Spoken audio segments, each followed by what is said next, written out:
let's take a look at like Aang's character flaws, okay? Aang's character flaw is that he's a 10-year-old boy, so he's like kind of immature sometimes. Now let's list Aang's character benefits. Okay, so he's incredibly strong and peaceful and wise and noble and has an innate tendency towards being kind to others. And he's got an intuitive sense for feeling out other people's feelings and emotions. And also he's like at the center of a grand conflict. And also he's like the most powerful fun in the universe. Also he's introspective and constantly adapting and like fixing himself. But everyone loves Aang because even though he's like amazing, and he still faces a lot of adversity, and he gets his ass kicked pretty often. Because, again, a Mary Sue isn't the character that's amazing. A Mary Sue is the character that is, whether or not they're amazing, the story is twisting itself into knots to try to make you seem like they're super cool, because, like, all the adversity is unwinding itself in front of them, you know? Like, you guys understand what I'm talking about, right? Yeah, Aang's not a pacifist. He just doesn't want to kill people. Aang loves fighting. He does it for fun. Yeah, he's not really a pacifist. He just doesn't want to take life, which again, that's kind of a reasonable character trait for like a young monk. Vaush, I don't know if anyone else brought it up, but please, for the love of God, I know it's massively flawed, but the MCU is full of these characters: Thor, Captain America, to a lesser extent Iron Man, later on Doctor Strange. None of these characters are aspirational to me. When I watch Thor, he's just like another Marvel movie muscle comedy man. I don't look at Thor and go, wow, Thor's righteousness is inspirational to me, mostly because these aren't real characters. These are shit tier Marvel movie characters that are developed only enough to smash toy figurines together and like fill ticket seats and whatever. They're not like real characters. They're not developed upon anywhere near as much as the ones that we're talking about here. Yeah, there's not really an ideology to Marvel movie characters. The closest you really get is like Captain America's Civil War, and even then it's not really developed. It's really, really dumb. People much more say this shit about Korra. Korra's not a Mary Sue, but also Korra isn't that aspirational of a character. Like, Korra ends season 1 contemplating suicide and begins season 4 like suicidally depressed. All of Korra's story is ups and downs. And I still think she's a great character, but what I'm talking about is like, I think it's good to have characters who just rock. Not like they rock asterisk, here's this deep trauma or like moral conundrum or failing of theirs. They just rock. They can still have flaws, but I mean characters that are larger than life, that are larger and stronger and cooler and better than most humans really can be. Because I think it's nice to look at that and like, I don't know, kind of reflect. Here's a good example from something that isn't animation. Maybe some of you will or won't agree with this, but I think this is an easy cinch right here. No one would call him a Mary Sue, but I think a lot of you would agree that this guy is larger than life in a lot of his tendencies. Captain Picard. It's a 7-season show where he demonstrates what is, I think you could fairly say, like a superhuman degree of patience, clarity, tenacity, a bunch of good traits. He's not perfect. He has mistakes, and he has character flaws, and attention is drawn to those flaws. He faces adversity, but for the most part, he is like a resolutely admirable, admirable figure. And I think this is something that distinguishes him from Benjamin Sisko of Deep Space Nine. Benjamin Sisko is also a really good guy. He's a great guy. He's a great commander. He's admirable in a lot of ways. But the story of Deep Space Nine with relation to Sisko is much more about his flawed, yes, you have to be bald to be in charge in Starfleet. It's much, does anyone here who's watched both agree with me? You understand what I'm talking about, right? It's not to say Sisko is a better or worse character than Picard, though I personally prefer Picard more. It's that Picard's like stateliness and wisdom elevates him above regular human behavior in a way that's obvious even in The Next Generation. All the other like deck officers on the Enterprise in The Next Generation are, let's be fair, kind of lesser to him. He is so clearly like the sensei. He is like the wise master on like on the hill, like yeah, guys, how many times over the course of the Next Generation does another character in the show do something bad and they get a talking to from Picard? It happens all the like almost every episode. Somebody else will have a big dilemma and they'll be like called into his meeting room and he'll be like like sitting there at the far end of the table with his little like iPad thing in front of him, and then he'll like look up from it and he'll be like, all right, what are we doing? What's up this time? And he'll give them a pep talk. And he'll be right. He's not always right, but goddamn, you know? Oh, I hope you guys understand what I'm getting at here. Oh, you know what? Here, I'll do another one. One more, and then we're getting back to it. One more, okay? This one's a little bit more controversial, but I would stand by it insofar as what I'm talking about, okay? He's flawed. He's not perfect in any way, shape, or form, okay? Nobody would accuse him of being those things, and he probably wouldn't appreciate it anyway. But I still think that he's meant to be an aspirational, larger-than-life character who's not burdened with flaws as a way of making them more, quote, like, relatable. Han Solo. Dude's cool as f, and they never try to, like, okay, he's cool as f, but, like, also, he has trauma from a bad relationship with his father. They don't try to do that shit. He has flaws. He makes mistakes, but none of them are meant to like detract from him being larger than life cool. I think you could also probably do this with maybe to a little bit of a lesser extent, but I think you could also pretty fairly do this with Indiana Jones. Yeah, like Indiana Jones, because Indiana Jones is again also larger than life cool. Wait, but they're the same character? Yeah, I guess. Do you think characters with trauma can be done well? Of course. I'm not saying it's bad to have a character that has flaws or trauma or anything. I'm just saying I like characters that are larger than life, that are aspirational, that are meant to be a bit bigger than we are. And it's good I like looking at them and thinking, you know, wow, they are really cool in a lot of ways. Maybe in ways humans can't necessarily reach, like realistically, but it might be possible. And I want to think that there's something to learn here, you know? You guys get what I'm getting at, don't you? I hope so, at least.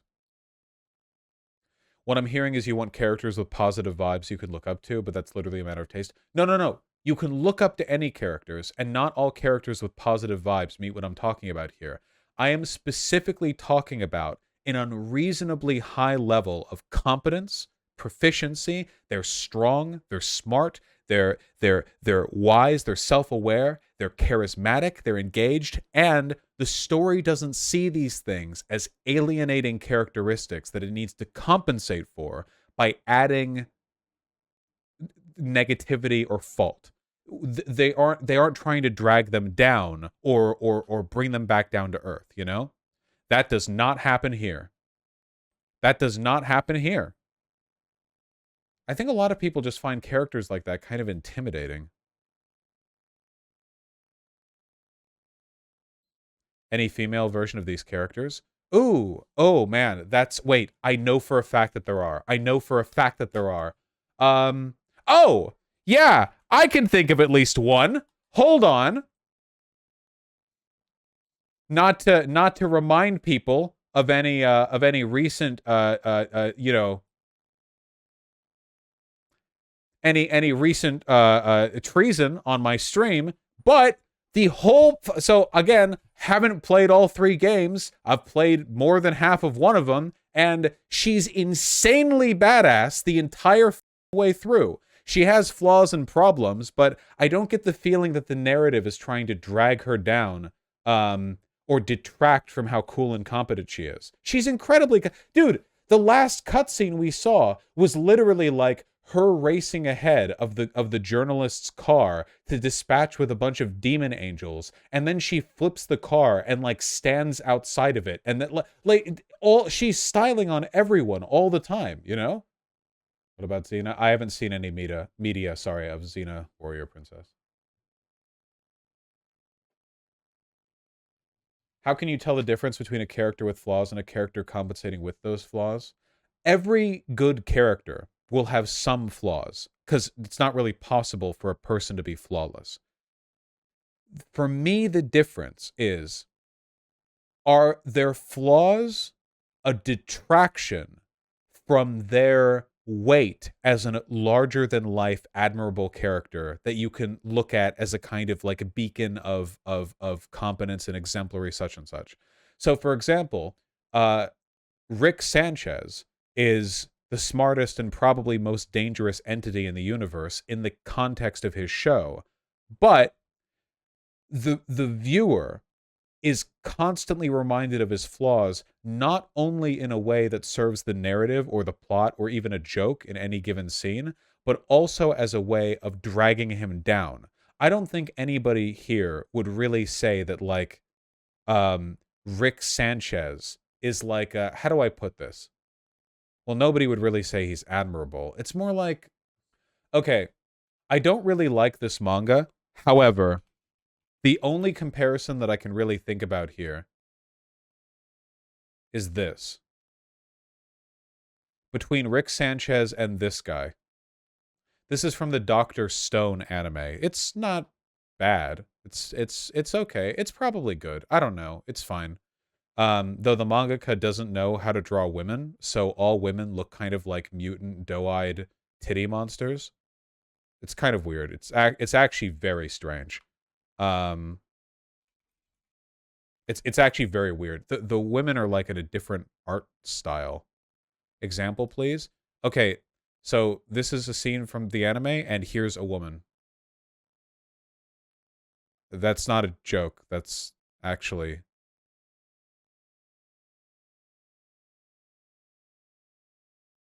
Yeah, yeah. It's, yeah. Yeah, yeah. I wasn't kidding. This is how she's drawn in the manga.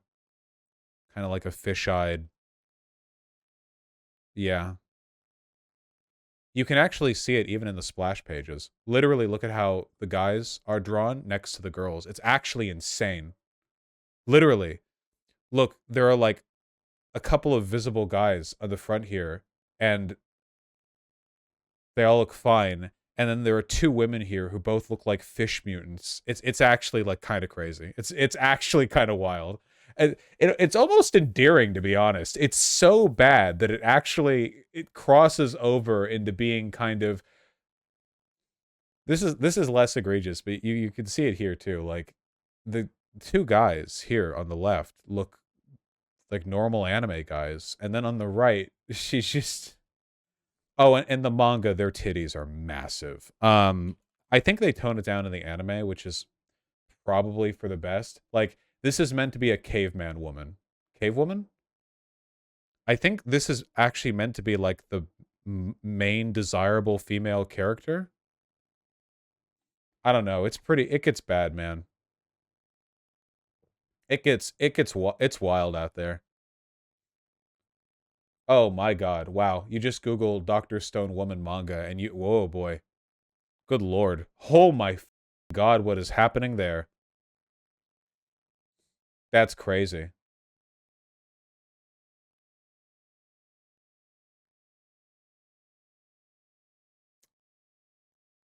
Holy shit. This is... This is like advanced...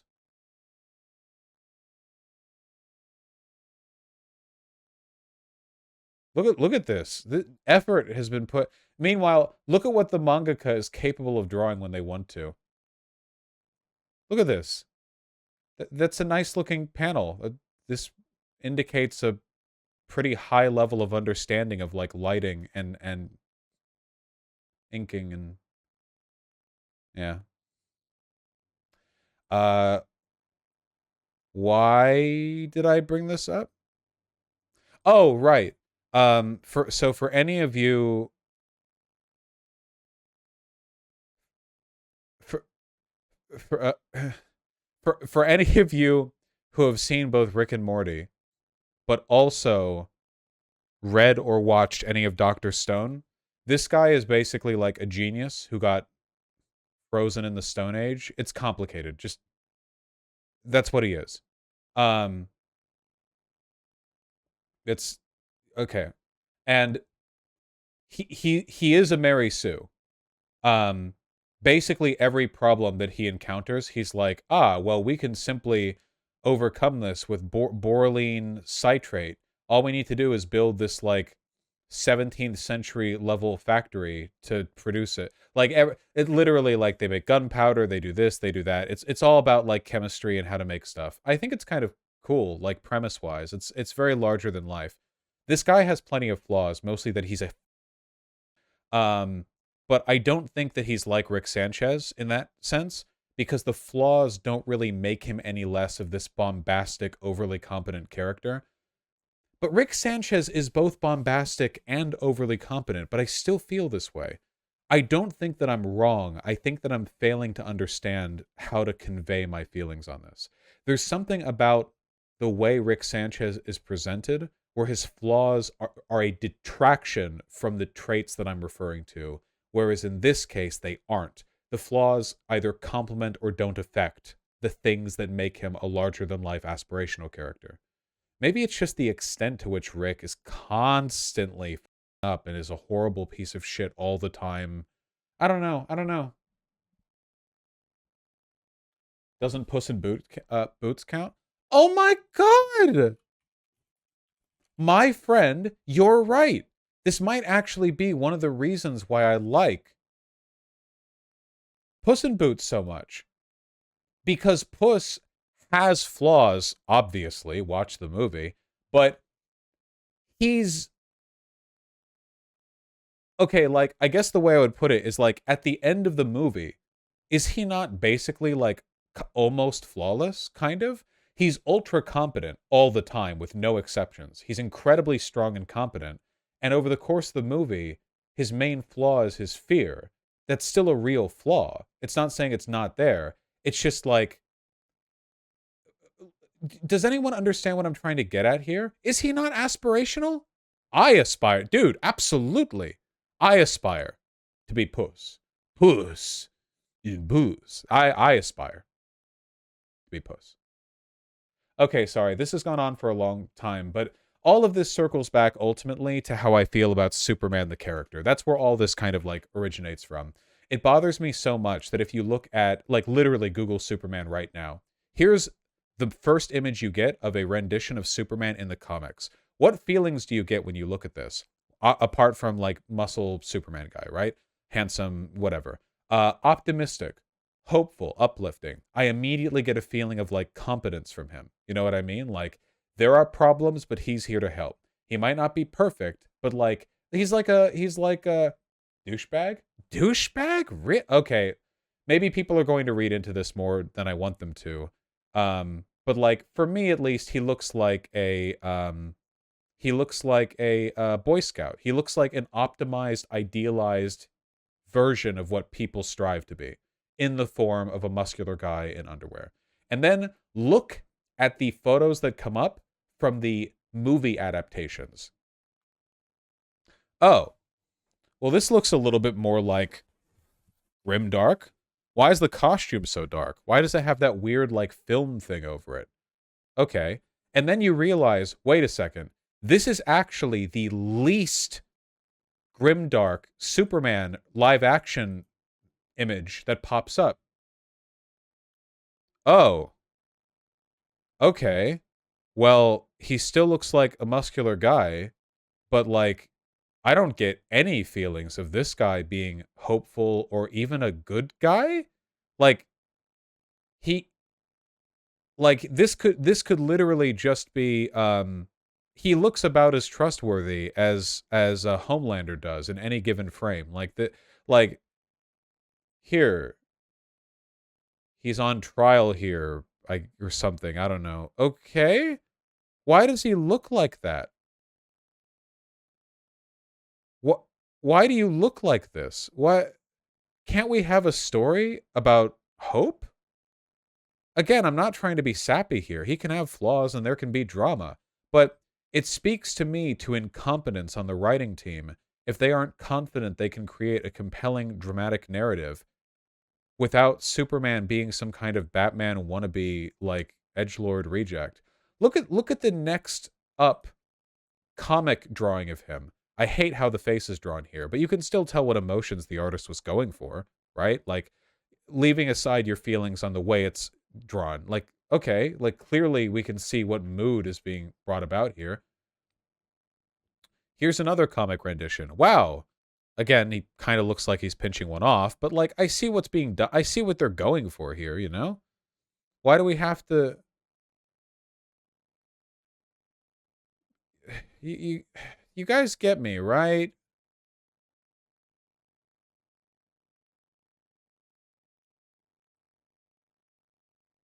Wow. Oh, how refreshing. A take on Superman where he's actually a dark, twisted loner haunted by being isolated. I can tell people isolate him because who would like a 6'4" white, ultra muscular, chiseled superhero who saves people? I can tell he's tormented by his dual identity between being an Earthling and a Kryptonian, even though he was sent from Krypton when he was an infant and has no memories. And the only legacy of Krypton that he has with him is his parents leaving him a voicemail telling him to get along with the Earthlings. Man, he must have had such a traumatic time growing up alongside people being recognized as a very handsome, muscular, tall white guy who is also physically invulnerable. That must have been so hard for him. Like, Jesus Christ. This looks like a Homelander scene. It looks like he's being tried for killing a baby here. Why? Oh my God.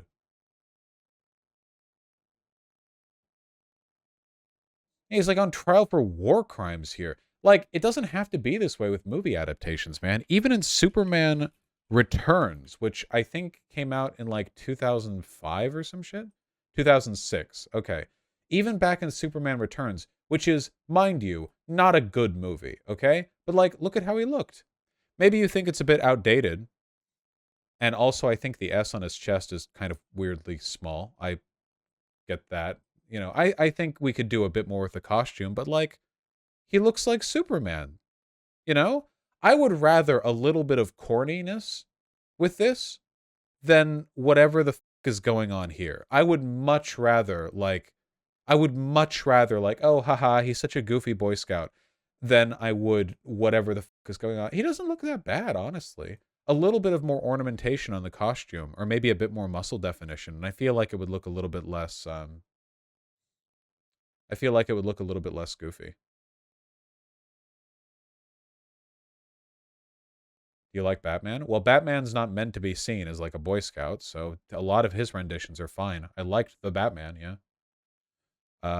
What about the original movie? Superman original movie. Okay, this is a quick retard check. Does anyone in chat have a problem with how this looks? Because if you do, I have bad news for you, your parents, and the state employees who will have to look after you. Maybe this is me being a bit nostalgic for some of the shit that I would watch with my dad, but, like, this to me is so good. And a lot of it is just Christopher Reeves, sure, but is, like, does it all have to be this? Like, which would you rather? Like, hey, you know, we're gonna make a Superman story. For me, like, this is like an obvious which one I'd rather go for, like, a million times over, like, easily, you know? I think the cape could taper better. Keep in mind this movie came out in 78, like, almost 50 years ago. We could probably, you know, improve the aesthetics. Here's a comparison, okay? I think this shows it off best. Look at that. No comparison, we're downgrading. Literally, like, I think you'd have to be insane to go like, yeah, dude, the Snyderverse has improved on the character. Now, you know, now he has little diamond doodads on his thing. Yeah. They all suck? You think the Christopher Reeves version sucks, man? Really? He doesn't even look like Superman on the right. He just looks like a generic cape shit villain. This is Superman. This guy on the right is only identifiable as Superman because of the S. If you took the S off this guy's chest, he would just be like another baddie of the week in any low-tier DC TV show. If you took the S off Superman's chest, which he does, by the way, in the second movie, he would look like Superman. I feel like I've made my point a while ago. Just like, I don't know. I just like having characters to look up to. Pardon me for my apple cheek, rosy-eyed nostalgia, but don't you feel like this world would be a better one if, like, you're walking down the street because you're about to get groceries and you see some, like, 10-year-old kids kind of, like, zipping around a wide sidewalk patch, and they're like, dude, Superman was so cool, wow, and they're, like, holding their arms out to fly, and this was the guy they came back from seeing? Wouldn't that be nice? I don't know. Like, I'm not even trying to do any good old Americana stuff. I just feel like there's something kind of fundamentally missing with all the cynicism we artificially pack into our media because we're afraid of coming across as hopeful. Because it's so uncool to actually care because everything is South Park pilled now that, like, every piece of media with a message has to undercut it. Every piece of media with a hopeful character has to drag them through the mud. Every piece of media with, like, a super competent character has to reveal that actually their competence was fake or that there was some other flaw or whatever else. Like there can never just be like a plain and simple message of something to look up to. Like we mistake complexity for for like quality when it's not true. Like things can be simple but excellent. They don't okay, never mind. I'm done.